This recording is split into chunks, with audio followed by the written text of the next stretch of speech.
Hello guys, good afternoon to everyone. Welcome sa akin vlog. Ayun guys, nandito naman tayo ngayon guys sa yung nanganganak na kambing. Ayan guys, andyan pa yung bitukan niya sa sa tiyan niya sa likod niya nakasampay pa Ayan guys.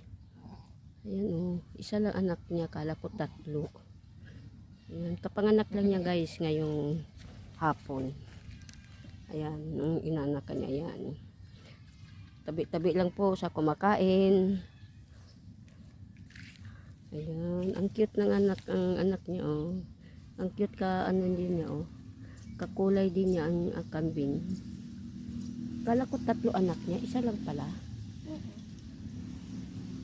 Kaya kung tulo ni Dong. Sarap di ay. Dako yan, tayo, tayo. Ayan guys.